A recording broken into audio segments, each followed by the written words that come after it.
It is time for AI Decoded.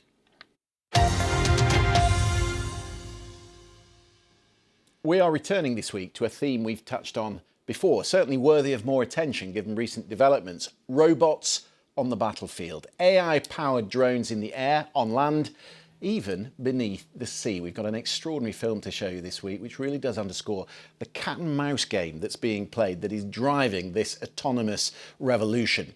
Entirely relevant this week as tensions mount in the Baltic Sea. There have been reports, you may have seen them, of the suspected sabotage of undersea cables. The Chinese ship Yipeng 3, which sailed over these cables about the time that they were severed, remains anchored in international waters between Sweden and Denmark. How do you monitor the threat above and below the waves? And in the air, the drone war's already underway. Humans battling AI-powered machines. The Ukrainians say they are now using first-person view, FPV cameras, on board these drones to track and take out the autonomous Russian invaders. It is the Terminator-style dystopia that we were warned was coming. With us tonight, our colleague and regular contributor Priya Lakhani is here, the CEO of Sentry Tech, and Mikey Kay, 20 years a helicopter assault pilot. If you watch us regularly, you'll know that Mikey often lends us his military expertise on the security brief.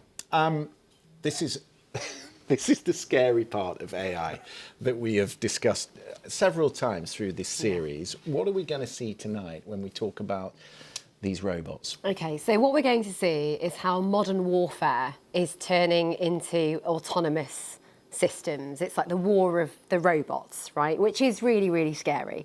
In the first part of the programme, we've got the wonderful Mark. He's going to show us something underwater. So it's an autonomous drone, an autonomous submarine.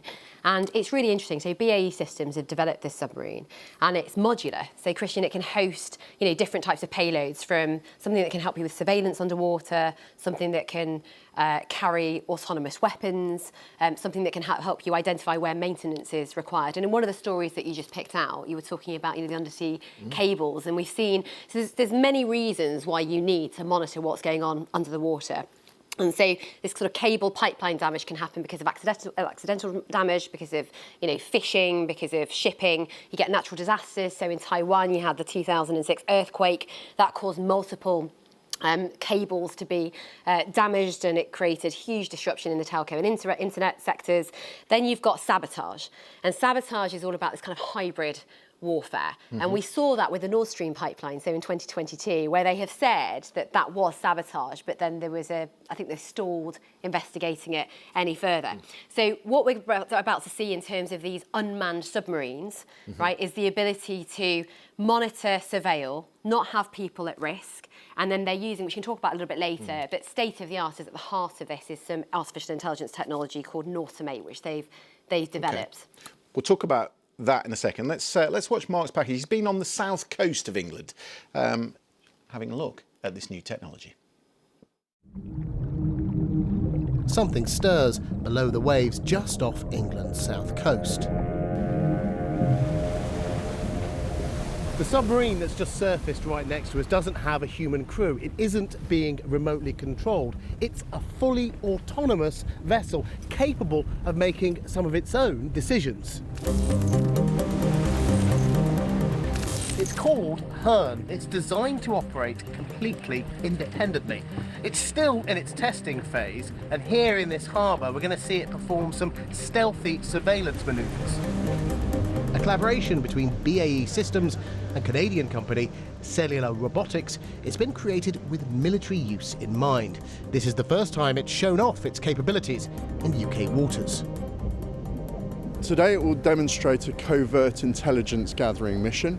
It will respond to the environment it's in to gather intelligence and to understand more about a vessel which has arrived and is unknown and poses a potential threat to the local environment. Equipped with a variety of sensors, including audio and video, Hearn has been tasked with locating any suspicious shipping which enters this harbour. It can make decisions around the best way to navigate into the area of operation. Is it now the right time to deploy the payload? And in this instance, that payload is about camera and video collection. It can then make decisions on What's the best way to transmit that data and that intelligence back to command? After sneakily navigating its way around the harbour, it spots a suspect vessel and reports its findings back to base. Mission accomplished. It can be fitted with a range of equipment, including weapons, a move as controversial at sea as it is in the air. This vehicle will not do anything without a human instructing it to in an offensive or a defensive capacity. Uncrewed platforms have been used in the air domain now for a little while. We've used autonomous platforms in seabed survey and in ocean gathering and operations already. This is an evolution of that capability. One of its key missions in the future will be to help protect critical undersea infrastructure, things like internet cabling and power and energy pipelines. All of them are vulnerable to accidental damage, but more worryingly, they're vulnerable to sabotage. In 2022, explosive blasts destroyed part of the Nord Stream 1 and 2 undersea gas pipelines between Europe and Russia. Sabotage was suspected, and to this day, we still don't know who was responsible. 99% of the world's international telecommunications are carried by cables laid across the seabed. Just last week, cables between Finland and Germany were cut by unknown means. Well, we're seeing today that the world is a much more unsettled place, and that means we're trying to be in more places all at the same time, but we still have the same number of crewed platforms available to navies. And so the adoption of autonomous platforms, it can provide a far wider area of surveillance and data gathering to the navies. The demonstrator is powered by electric batteries, but the operational sub will have a hydrogen power plant to help it with missions like infrastructure protection, which require extended periods at sea. This vehicle is designed to run on a hydrogen and oxygen fuel cell system that'll give it a 5,000 kilometer range and an endurance of approximately 45 days. Yeah, so typical similar sized vehicle would go about approximately half that distance and about half the range. So hydrogen has a much more significant energy density compared to any conventional battery technology that exists today, and that gives you that extended range in a much smaller package. The autonomous system powering this sub is called Nautomate. It's what some might call an electronic brain in a box. It can be adapted to other types of underwater or surface vessels. It's already been tested on this military motorboat. Just as drones have changed warfare in the air and on land, technology like this could dramatically alter conflict above and beneath the waves. Mark Chislak, BBC News. Just go over for us the technology that this is using, this platform, because it's got sensors all around it, so it's building a real world view. Exactly, that's the point, and it's an open infrastructure, so they can upgrade it, they can adapt it to new scenarios, and Nautomate, this technology can be used on vessels that are both under the water and also above the water, so you end up also with this ecosystem. So the SKNs, SSNs, SSKs, we can ask you more about that, but your nuclear-powered submarines, for example, that could be used for, not for low-tier missions. You could use those for those, but these could be used for low-tier missions, they could be used for all sorts of purposes, and then you're gathering that intelligence as you go along, and that real-world model, we've talked about this before on AI Decoded, is incredibly important, so you can have sort of smart collision detection. So if a human's trying to avoid a collision, and they would manoeuvre the vessel to avoid, it's an unmanned vessel that's then able to do that autonomously without having to have any sort of, any human... Yeah. I mean, the question is, why would you build the conventional weapons when you can build this kind of drone technology? It's the autonomy. I mean, looking at that report, the thing that instantly jumps out is a commander, naval commander that I worked alongside in the Joint Force headquarters. He won an OBE for taking he was the commanding officer of a Hunter, Royal Naval submarine. And he won an OBE for taking the submarine into uncharted waters just off the coast of Somalia, sticking up the antennas and basically just listening to all of the radio frequency, all of the RF of militants in Somalia, Al-Shabaab, the the pirates, and then basically using that data to intercept whenever they were going out on a mission to try. But with the greatest respect to Bob, Captain Bob, you wouldn't need that with this because it can just sit there for 45 days. Yeah, well, it's got massive loiter and endurance time. There's no one on board, so you're not putting the crew at risk. You've got the human factor of how long crews can stay under there for. You've got the risk of it just sitting underneath the surface, so it could be detected. I mean, there's so many benefits to this autonomous system that it will they make it redundant? Probably not. But in terms of strategy, they It's also augmenting. talked about creating decoys out of this because it's less expensive, right? So you can have decoy submarines, then you have the submarines actually in action. Not just in the sea. I want to bring in some stuff that we've been looking at with regards to the drones, because for the very first time, as I was mentioning at the top, you've got these drones that are taking out autonomous Russian drones. These are VPF, so they're FPVs, should I say? I get my acronyms right. FPVs. So they're first-person view, a bit like if you were playing a video game. I think we had some video of it. We're trying. Here you go. And so sophisticated are these. And this is the cat and mouse game that I'm talking about.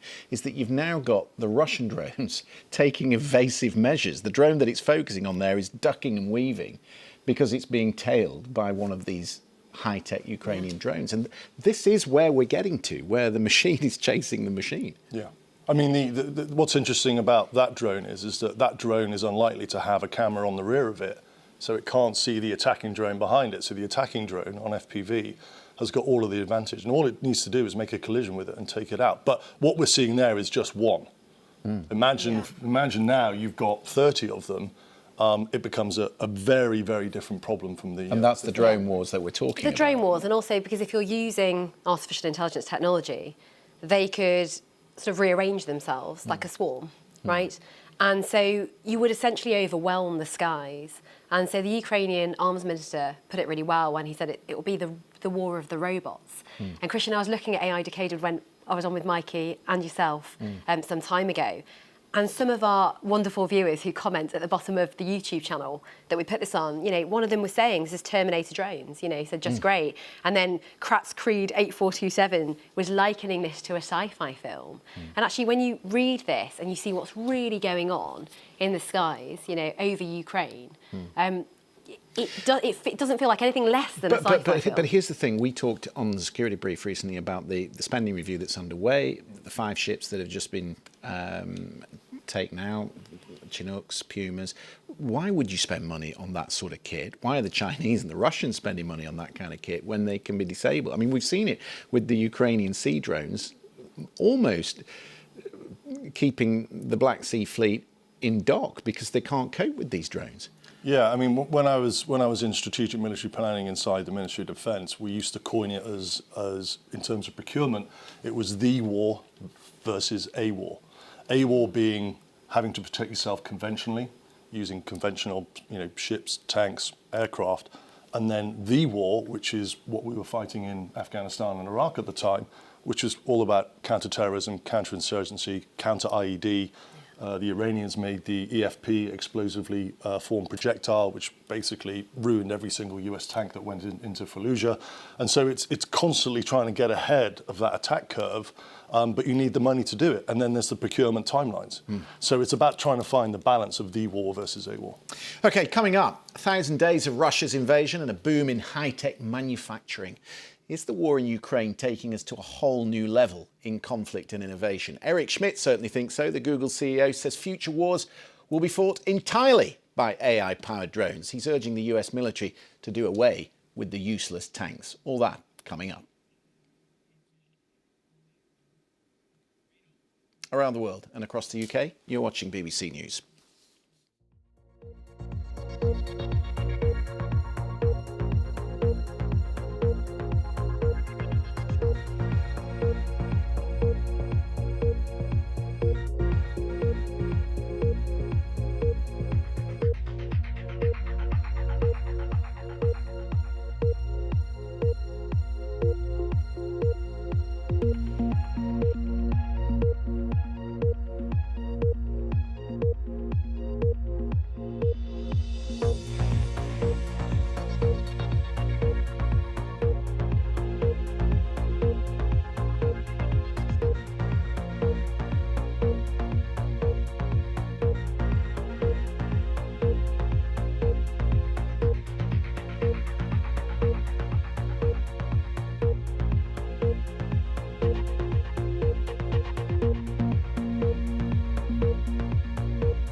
Mikey's alarm's going off. Need some AI on that. Welcome back. The pressures of a crisis can be fertile ground for innovation. We could point to numerous inventions and scientific advances that emerged during the Second World War. Radar, which became an important tool for meteorology, was later applied to cooking food in the microwave. The atomic bomb, the jet engine, ultimately we put a man on the moon. And now with the advent of artificial intelligence, we are witnessing another seismic era in battlefield advances. These unmanned weapons that we discussed in the first part of the programme are transforming the global threat environment in ways we're only just beginning to understand. But perhaps we've not even started to imagine how they might also be applied to the more mundane aspects of our lives. I want to talk about one element of this war that really surprised me the other day in a report actually that I saw on Channel 4, where you had one of the Ukrainian ministers standing in a factory using 3D printing to build the elements of these drones that they're sending out there. And I thought, it was only 2 years ago that we were talking about, wow, 3D printing. You can 3D print a house, you can 3D print a gun, you can do things with this. Now they're doing it on an industrial level to create an army of drones. So that is the level of advances that we've made in just 1,000 days of war. Yeah, Christian, the majority of the 800 plus companies in Ukraine that are focused now on defence started after 2022. They're investing over $1.5 billion in upgrading their defence systems because they have to. Necessity is the mother of invention, as they say. And we were talking about drones, and you mentioned radar to our viewers. So we've got all of these mechanisms. So if we just think about, there's the drones that are attacking, and then you're trying to use AI and you're using technology to defend, right? So this is using technology for good and then also, for evil in terms of whether you're attacking, whether you're defending, and you'll see it in different ways. If we think about drone monitoring, so how do you monitor a drone coming in over over your airspace, right? How do you monitor it, and then what are the countermeasures, right? And so I was talking to Mikey earlier about radio frequency, because the reason why these stories are really important and these upgrades in technology, this AI is really important, is what Russia's doing is they've developed drones that traditionally you were talking about FPVs, right? So you have an operator, and then you fly the drone over the airspace, and then the operator will select the target, and then the drone will go after the target. But as a countermeasure, right, using radio frequency, you could try and understand where the drone is, and you can try and intercept it. And ideally, you either knock it out of the sky, right, you blow it up, or you can try and send it back to where the operator is. So what Russia's done is they're using this autonomous technology, so that the drone flies into the airspace at 150 kilometres an hour. So we have to imagine how fast this is. And in the last kilometre, the operator essentially is no longer in control of the drone. The drone takes over, and then the drone's identified the target, and it's using infrared, it's using sensory data, and it will essentially attack on its own. The reason why is because then you can't interrupt the frequency. So in the last kilometre... And that's where the AI comes in. That's where the AI comes in. And I think just my question for Mike is, then what do you do when you have a swarm of, 50, 100, 1,000 drones over your airspace, and this is the way in which they're operating, and you can't use radio? So the swarming is a really good point, because AI is now being developed to put, tens, hundreds of drones up in the air, and they all formate on each other. As you rightly say, it only takes one to get through, and then you have a bit of a catastrophe.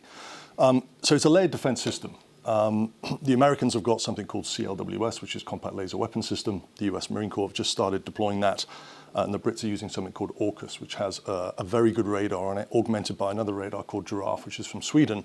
And the first point is detection. And what these radars do is they can detect a light, slow, low target with a low RCS, radar cross-section. So that's the first thing, is identifying it. The next thing is then, as you said, the RF bit. The radio frequency bit is what allows the controller to have communication with the drone. So they can do a number of things. They can jam the signal, or try and jam the signal. They can interrupt the signal. They can try and send the drone home. But if it's autonomous, then what do you do? So the other part of the layered system is the kinetic piece. So with the CLWS, the Compact Laser Weapon System, that has a laser that can then try and actually put a laser onto the body of the drone and take it out. What the Brits are evolving and have is what's called electromagnetic attack, effectively a pulse. And if you have a laser or a pulse, then you can start to try and ameliorate the swarming component way better than if you've just got, say, a couple of missiles on the system. Can I ask, there are two really very quick answers to this, please, because we're pressed for time. One issue is that you have to have control of the drone. Are you at all worried that the control mechanism of those drones could be intercepted and used by the enemy? Absolutely, that's always a worry, and that's why cybersecurity is essential. So in Mark's piece earlier, when we were looking at the submarine, one of the things that BAE Systems always talk about is cybersecurity, right? And so that's always going to be a concern. So they'll be developing this technology alongside, how do we ensure that it's not going to be hacked and used against us, essentially. Right. And I'm quite interested in where the components are coming from. Yeah. The other thing is the chip. It's not the 3D printing that's important, it's the chip. Yeah. So presumably there's a Cold War underway now, or maybe even a hot war, to make sure that they have the technology. Yeah, this is what we were talking about. Priya's point on the components and your point on the components is really interesting. The Kyiv School of Economics did a study on 174 components retrieved from the Shahed, the Lancet and the Orlan drones. Yeah. 69 of these components were from foreign countries, mainly the US. Yeah. Which is interesting when we then have those geopolitical conversations about how people are trying to ensure that the know-how, the technology, the hardware isn't falling into the wrong hands. Yet, when you come out with information like that, how safe, how brilliant are those sanctions? How are they working? We could talk forever. We're out of time. It's always too short, isn't it? Mikey, Priya, thank you very much indeed. Remember that if you want to catch up on the series, it is all there on the YouTube. We'll do it same time next week. Hope you'll join us for that.